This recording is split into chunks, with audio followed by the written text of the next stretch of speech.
लीजिए सुनिए रविन्द्रनाथ टैगोर के लिखे उपन्यास गोरा के 60वें भाग को मेरी यानी समीर गोस्वामी की आवाज में। सुचरिता निश्चय जानती थी कि गोरा आज आवेगा। सवेरे से ही उसका कलेजा धड़क रहा था। सुचरिता के मन में गोरा के आगमन की प्रत्याशा के आनंद के साथ कुछ भय भी मिला हुआ था।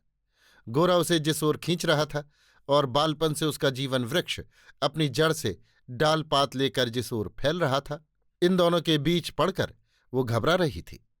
मैं अपना पैर किस ओर बढ़ाऊं ये उसकी समझ में न आता था। कल जब मौसी के घर में गोरा ने ठाकुर जी को प्रणाम किया तब सुचरिता के मन में ये बात बेतरह खटकी। गोरा ने प्रणाम तो किया ही है, क्या उसका विश्वास भी ऐसा ही है या उसने ऊपर के मन से प्रणाम किया है? इस बात को बार बार सोचकर वो किसी तरह अपने मन को शांत न कर सकी। गोरा के आचरण में जब कभी उसे ऐसा कुछ दिखता जिसके साथ उसके अपने धर्म विश्वास का मूलगत विरोध हो, तब सुचरिता का मन आशंका से कांप उठता। ये किस झगड़े में विधाता उसे डाल रहे हैं? नए मत की अभिमानिनी सुचरिता के सामने अच्छा उदाहरण रखने के लिए हरिमोहनी आज भी गोरा को अपने पूजा घर में ले गईं और आज भी गोरा ने देवता को प्रणाम किया। सुचरिता के कमरे में गोरा ने ज्यों ही पैर रखा त्यों ही सुचरिता ने पूछा, क्या आप इस मूर्ति की भक्ति करते हैं? गोरा ने एक अस्वाभाविक बल के साथ कहा, हां, भक्ति करता हूं।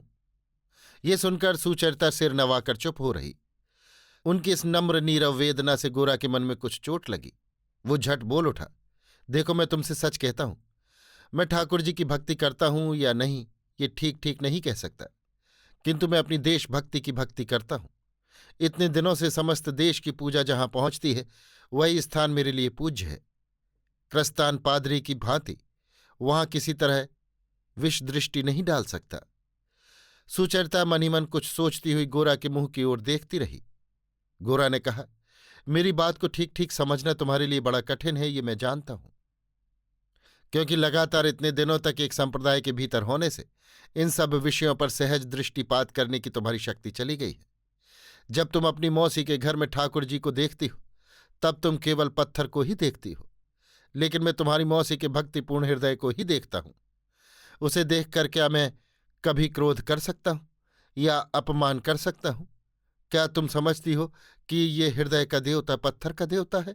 सुचरिता ने कहा, श्रद्धा करना ही क्या काफी है? किसमें श्रद्धा ये क्या बिल्कुल नहीं सोचना चाहिए? गोरा ने कुछ उत्तेजित होकर कहा, मतलब ये कि तुम समझती हो एक सीमाबद्ध पदार्थ को ईश्वर कहकर पूजा करना भ्रम है, लेकिन सीमा का निर्णय क्या देशकाल की ओर से ही करना होगा? सोचो कि ईश्वर के बारे में शास्त्र का कोई वाक्य याद करने से तुम्हारे मन में श्रद्धा जागती है, तब जिस पन्ने पर यह वाक्य लिखा है उसी को नाप कर और उसके अक्षर गिनकर ही क्या तुम उस वाक्य का महत्व स्थिर करोगी? भाव की असीमता तो विस्तार की असीमता से कहीं बड़ी चीज है। चंद्र सूर्य और तारों भरे अनंत आकाश की अपेक्षा ये छोटी सी मूर्ति ही तुम्हारी मौसी के लिए वास्तव में असीम है। तुम परिमाण में असीम को ही असीम मानती हो, इसीलिए तुम्हें आंख बंद करके असीम की बात सोचनी होती है। उससे कोई फल मिलता है कि नहीं मैं नहीं जानता, लेकिन हृदय के असीम को आंखें खोलकर छोटी सी चीज में भी पाया जा सकता है। यदि ना पाया जा सकता तो संसार के सब सुख नष्ट हो जाने पर भी तुम्हारी मौसी उस एक मूर्ति को ऐसे जकड़कर थामे हुए कैसे रह सकती?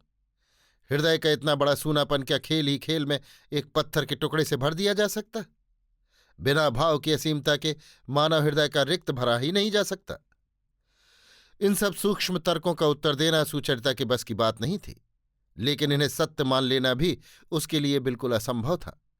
इसलिए एक भाषाहीन निरूपाय वेदना मन को कचोटती रह जाती। विरोधी पक्ष से तर्क करते समय गोरा के मन में कभी भी जरा सी भी दया का संचार नहीं होता, बल्कि ऐसे मौक़ों पर उसके मन में किसी शिकारी जंतु सी कठोर हिंसा जाग उठती। लेकिन सुचरिता की निरुत्तर हार से आज उसका मन न जाने क्यों व्यथित होने लगा। उसने अपने स्वर को भरसक कोमल करते हुए कहा, तुम लोगों के धर्म मत के विरुद्ध में कुछ नहीं कहना चाहता। मेरी बात केवल इतनी है कि तुम जिसे मूर्ति कहकर निंदा कर रही हो वो मूर्ति क्या है ये केवल आंखों से देखकर जाना ही नहीं जा सकता। जिससे जिसके मन को शांति मिली है, जिसका हृदय तृप्त हुआ है, जिसके जीवन को सहारा मिला है, वही जानता है कि वो मूर्ति मृण्मय है कि चिन्मय, ससीम है कि असीम। मैं तुमसे कहता हूं, हमारे देश का कोई भी भक्त ससीम की पूजा नहीं करता। सीमा में ही सीमा को भुला देना, यही तो उनकी भक्ति का आनंद है। सुचरिता ने कहा, लेकिन सभी तो भक्त नहीं होते। गोरा ने कहा, जो भक्त नहीं होते उनके किसी की भी पूजा करने से किसी का क्या आता जाता है। ब्राह्म समाज में भी जिनमें भक्ति नहीं है, वे क्या करते हैं? उनकी सारी पूजा किसी अतल शून्य में जा गिरती है। नहीं, बल्कि वो तो शून्यता से भी अधिक भयानक है, क्योंकि दलबंदी ही उनका देवता है और अहंकार उनका पुरोहित। इस रक्त पिपासु देवता की पूजा क्या तुम लोगों के समाज में कभी नहीं होती? इस बात का कोई उत्तर न देकर सुचरिता ने गोरा से पूछा, धर्म के बारे में आप ये जो कुछ कह रहे हैं, वो क्या अपनी जानकारी से ही कह रहे हैं? गोरा ने कुछ मुस्कुराकर कहा, यानी तुम ये जानना चाहती हो कि मैंने कभी ईश्वर को चाहा है या नहीं? नहीं, मेरा मन उधर नहीं गया। सुचरिता के लिए ये बात कोई खुश होने की नहीं थी, लेकिन फिर भी उसे मानो तसल्ली मिली। इस मामले में अधिकारपूर्वक कुछ कहने की स्थिति गोरा की नहीं है, इससे उसे एक प्रकार की निश्चिंतता ही हुई।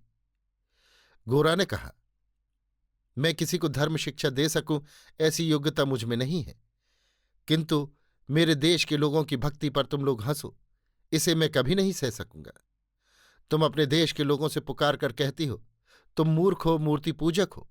मैं उन सभी को बुलाकर जताना चाहता हूं कि नहीं, तुम मूर्ख नहीं हो, तुम पौताल्लिक नहीं हो, तुम ज्ञानी हो, तुम भक्त हो। हम लोगों के धर्म तत्व में जो महत्व है, भक्तित्व में जो गंभीरता है, उस पर श्रद्धा प्रकाश के द्वारा मैं अपने देश के हृदय को जागृत करना चाहता हूं। जहां उसकी संपत्ति है, वहीं उसके गौरव को मैं स्थापित करना चाहता हूं। मैं अपने देशवासियों का सिर नीचा नहीं होने दूंगा। यही मेरा प्रण है। तुम्हारे पास भी आज मैं इसीलिए आया हूं। जब से मैंने तुमको देखा है, तब से एक नई बात मेरे मन में अनुभूत हुई है।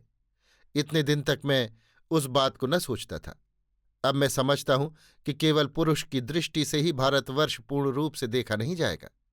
हमारे देश की स्त्रियों की दृष्टि जिस दिन उस पर पड़ेगी, उसी दिन उसका देखना सफल होगा। तुम्हारे साथ एक दृष्टि से मैं अपने देश को कब देखूंगा, ये उत्कट इच्छा मेरे मन को जला रही है। अपने भारतवर्ष के लिए हम अकेले मरने को तैयार हैं, किंतु बिना तुम्हारी सहायता के उसका अंधकार पूरे तौर से दूर न हो सकेगा। अगर तुम उससे दूर रहोगी तो भारतवर्ष की सेवा जैसी चाहिए न होगी। हाय, कहाँ वो भारतवर्ष, कहाँ कितनी दूर पर ये सुचरिता थी। कहाँ से भारतवर्ष का साधक आ पड़ा। ये भाव में भूला हुआ साधक सबको हटाकर क्यों इसी के पास आ खड़ा हुआ। सबको छोड़कर क्यों उसने इसी को पुकारा। कोई संदेह न किया, कोई बाधा न मानी। कहा, तुम्हारे न रहने से काम न चलेगा। मैं तुमको लेने ही के लिए आया हूं। तुम्हारे दूर रहने से यज्ञ पूरा न होगा। सुचरिता की आंखों से आंसुओं की धारा बह चली। क्यों बह चली, ये वो समझ न सकी। गोरा ने सुचरिता के मुंह की ओर देखा। उस दृष्टि के सामने सुचरिता ने अपनी आंसू भरी आंखें नीचे न की। ओस कण से भरे हुए कमल पुष्प की भांति वे आंखें आत्मविस्मृत भाव में गोरा के मुंह की ओर विकसित हो रहीं। सुचरिता की उन संकोच विहीन, संशय विहीन, आंसू धुली आंखों के सामने गोरा की समस्त प्रकृति वैसे ही कांपने लगी जैसे भूकंप में संगमरमर का महल कांपने लगता है। गोरा पूरा जोर लगाकर अपने को संभालने के लिए फिरकर खिड़की से बाहर देखने लगा। तब संध्या हो गई थी। गली की रेखा संकीर्ण होती हुई जहां सड़क से मिलती थी, वहां खुले आकाश में काले पत्थर जैसे अंधकार के ऊपर तारे दिखने लगे थे। आकाश का वो टुकड़ा और वे कुछ एक तारे गोरा के मन को आज न जाने कहाँ खींच ले गए। संसार के सभी दावों से, इस अभ्यस्त दुनिया के प्रतिदिन के कामकाज से कितनी दूर, ये थोड़ा सा आकाश और ये कुछ एक तारे संपूर्ण निर्लिप्त होकर न जाने कितने साम्राज्यों के उत्थान पतन, न जाने कितने युग युगांत के कितने प्रयासों और कितनी प्रार्थनाओं का अतिक्रमण करते आए हैं। फिर भी जब किसी अतल गहराई के बीच से एक हृदय एक दूसरे हृदय को पुकारता है, तब विश्व के एकांत में वो नीरव व्याकुलता मानो सुदूर आकाश और उन तारों को स्पंदित कर देती है।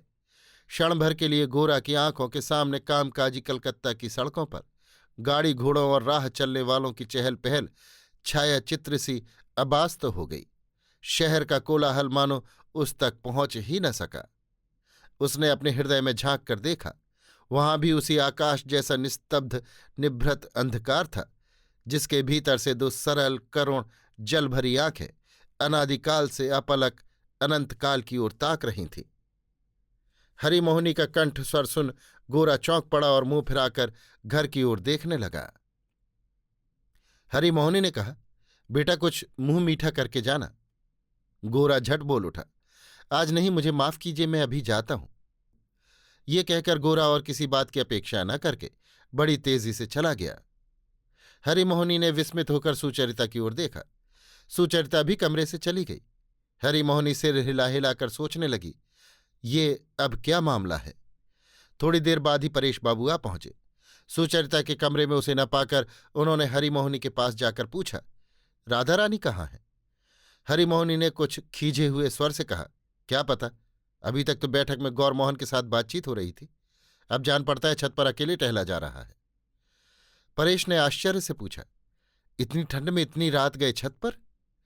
हरिमोहिनी ने कहा, जरा ठंडी हो ले, आजकल की लड़कियों को ठंड से कोई नुकसान नहीं होता। हरिमोहिनी का मन खराब था, इसीलिए उन्होंने क्रोध के कारण सुचरिता को खाने भी नहीं बुलाया। उधर सुचरिता को भी समय का ज्ञान न था। सहसा परेश बाबू को स्वयं छत पर आते देख सुचरिता अत्यंत लज्जित हो उठी। बोली, बाबा चलो नीचे चलो, तुम्हें ठंड लग जाएगी। कमरे में आकर दिए के प्रकाश में परेश बाबू का उद्विग्न चेहरा देखकर सुचरिता के मन को धक्का लगा। इतने दिनों से जो उस पितृहीन के पिता थे, आज सुचरिता बचपन से बने हुए सब बंधन तोड़कर उनसे दूर खींची जा रही थी। इसके लिए वो अपने को किसी तरह क्षमा नहीं कर सकती थी। परेश के क्लांत भाव से कुर्सी पर बैठ जाने पर सुचरिता अपने बेबस आंसू छिपाने के लिए उनकी कुर्सी के पीछे खड़े होकर धीरे धीरे उनके पके बालों में उंगलियां फेरने लगी।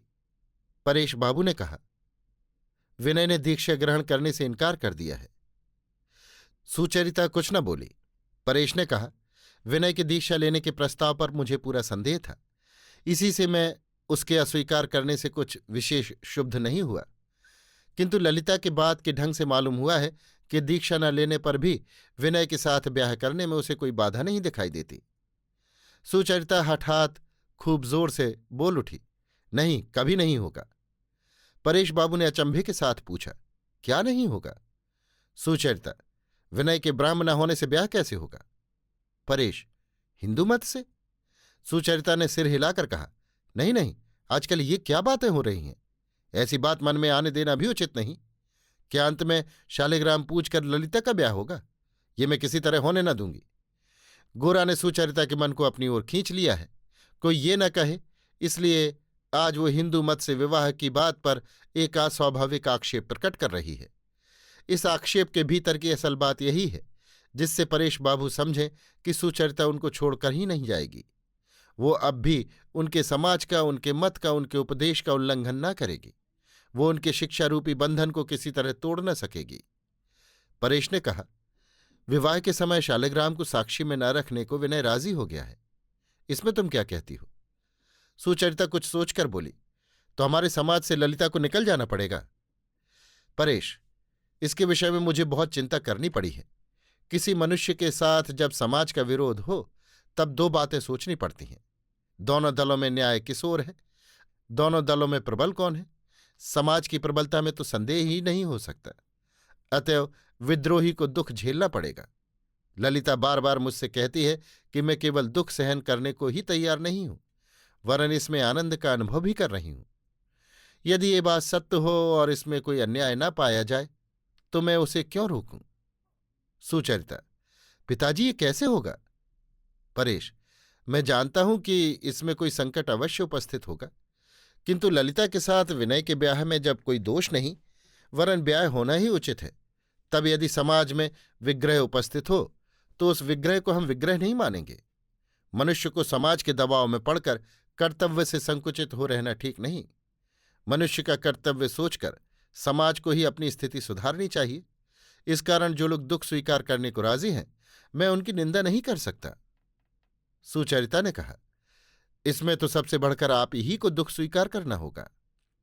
परेश ने कहा, यह बात सोचने की नहीं है। सुचरिता ने पूछा, तो क्या आपने सम्मति दे दी है? परेश ने कहा, नहीं, अभी तो नहीं दी है, किंतु देनी ही होगी। ललिता जिस मार्ग में जा रही है उस मार्ग में मुझे छोड़ कौन उसे आशीर्वाद देगा, और ईश्वर को छोड़ कौन उसका सहायक होगा। परेश बाबू जब चले गए तब सुचरिता स्थिर होकर बैठी रही। वो जानती थी कि परेश बाबू ललिता को हृदय से कितना प्यार करते हैं। वो ललिता नियत मार्ग को छोड़कर एक अपरिचित मार्ग से चलने को तैयार हो गई है। इससे उनका मन कितना व्याकुल हो रहा है ये समझने में उसको कुछ कठिनाई न रही।